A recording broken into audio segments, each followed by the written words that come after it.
चलिए दोस्तों बात करते हैं एक और नए क्वेश्चन के बारे में। इस क्वेश्चन में एग्जामिनर ने कहा ठहराव को छोड़कर एक बस की गति 72 किलोमीटर प्रति घंटा है और ठहराव सहित यह 60 किलोमीटर प्रति घंटा है। बस प्रति घंटे कितने मिनट के लिए रुकती है, ये एग्जामिनर ने मुझसे पूछा है। तो देखिए एग्जामिनर कह रहा है कि जब बिना रुके बस चलेगी तो उसकी स्पीड जो होगी वो 72 किलोमीटर पर आवर होगी, और जब रुक रुक के चलेगी तो उसकी स्पीड जो होगी वो 60 किलोमीटर पर आवर होगी। ये एग्जामिनर कह रहा है मेरे से। तो इसका मतलब है कि अगर बिना रुके चलेगी तो ये 1 घंटे में कितना चलेगी, आपकी 72 किलोमीटर की दूरी चलेगी, और ये 1 घंटे में कितना चलेगी, आपकी 60 किलोमीटर की दूरी चलेगी अगर ये रुक रुक के चलेगी। तो देखिए इसके बीच में डिस्टेंस कितना आ रहा है, डिस्टेंस का इन दोनों के बीच में डिफरेंस कितना आ रहा है आपका, 12 किलोमीटर का आ रहा है। कितने पे आ रहा है आपका, 72 पे।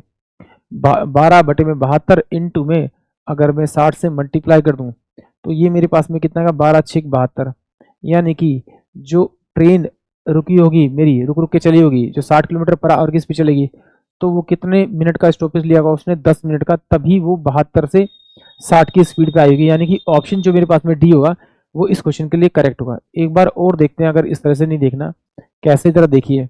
एग्जामिनर ने क्या कहा कि भैया 72 किलोमीटर पर आवर की स्पीड थी उसकी ट्रेन की। अब स्पीड जो है वो 60 किलोमीटर पर आवर की होगी। मुझे मालूम है कि ये 1 किलोमीटर में 72 चलती है और ये 1 किलोमीटर में 60 चलेगी, तो मैं मान लेता हूँ कि ये जो चली होगी 1 घंटे में कितना आपका 60 किलोमीटर चली होगी। अब ये दूरी इसे तय करने में कितना टाइम लगा, 1 घंटा लगा, यानी कि 60 किलोमीटर की स्पीड से इसे दूरी तय करने में 1 घंटे का समय लगेगा।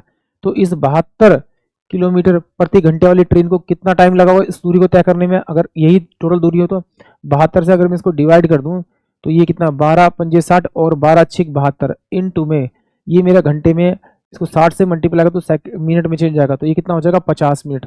यानी कि अगर 72 किलोमीटर पर घंटे वाली ट्रेन चलेगी उस कांस्टेंट दूरी को तय करने में इसे लगते हैं 50 मिनट, और इस 60 की स्पीड चलती है तो इसे लगते हैं कितने आपके 60 मिनट।